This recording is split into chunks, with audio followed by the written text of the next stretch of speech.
नमस्कार साथियों, आज मैं आपके सम्मुख श्री कन्हैया लाल मिश्र प्रभाकर की एक रचना जिंदगी मुस्कुराई का एक लेख लेकर आई हूं।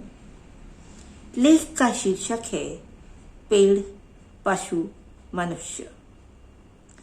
मेरी खिड़की के सामने एक पेड़ खड़ा है।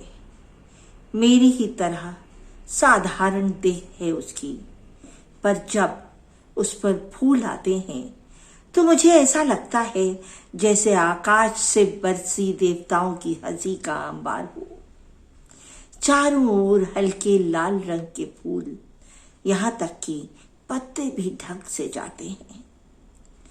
मैं अपने पलंग पर बैठा उसे घंटों देखता रहता हूं, पर मन नहीं भरता।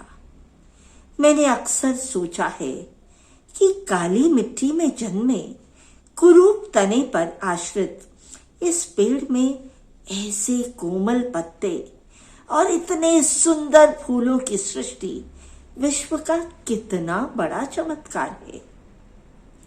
सोचते सोचते ही मैं कई बार उठकर अपनी भावुकता के आवेश में उस पेड़ से जा लिपटा हूं, और मुझे ऐसा लगता है और ऐसा आनंद आया है मानो मैं अपने किसी मित्र से मिल रहा हूं।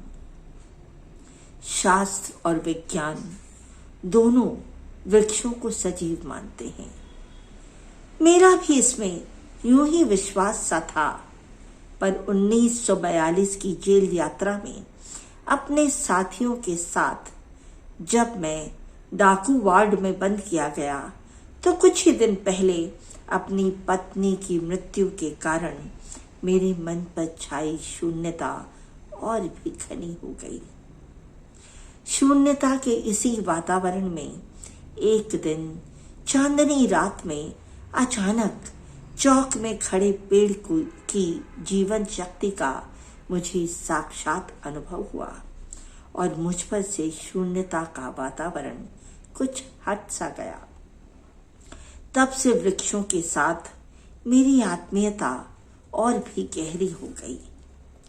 उस दिन भी मैं कुछ ऐसे ही मूड में था कि उस पेड़ के पास पहुंच गया। संध्या का समय था और सूर्य की हल्की किरणों से वह और भी भव्य हो रहा था। मैंने कहा, आज तो मित्र तुम अपनी हंसी में आप ही लिपटे जा रहे हो, क्या बात है। पेड़ बेचारा क्या बोलता, पर तभी कुछ फूल नीचे चू आए। अपनी भावुकता में मुझे ऐसा लगा कि ये फूल मेरे प्रश्न का उत्तर हैं, और तभी आत्मीयता के प्रवाह में मैं ऐसा डूब गया कि पेड़ के तने पर प्यार से थपथपाकर मैंने कहा, अच्छा चलो कुछ दूर घूम आए। तभी हो गया मेरा खुमार कम, और मैं आ गया भावुकता से आकाश से यथार्थ की पृथ्वी पर, जिसमें पेड़ पेड़ है और मनुष्य मनुष्य। तब मैंने अपने आप से कहा, पागल, पेड़ है ये कहाँ जाएगा। मन में अफसोस सा हुआ, काश पेड़ भी चला करते। मैं फिर विचारों में डूब गया। इस पेड़ में जीवन है, सौंदर्य है, और बहुत सी बातों में वह आज के मानव से तो श्रेष्ठ ही है, पर इसमें गति नहीं है, इसीलिए यह स्थावर है। इसी श्रृंखला में सोचता हुआ मैं घूमने चला गया, और खेतों पर पहुंचते पहुंचते एक सूत्र मेरे हाथ लगा, जिसकी 3 धाराएं हैं। जिसमें जीवन है पर गति नहीं है, वह पेड़ है।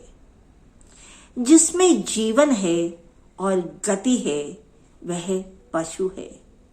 पर जिसमें जीवन है, गति है और गति की सही दिशा प्रगति भी है, वह मनुष्य है।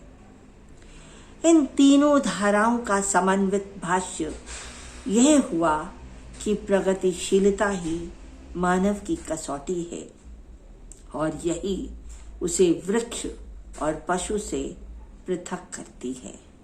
धन्यवाद। नमस्कार।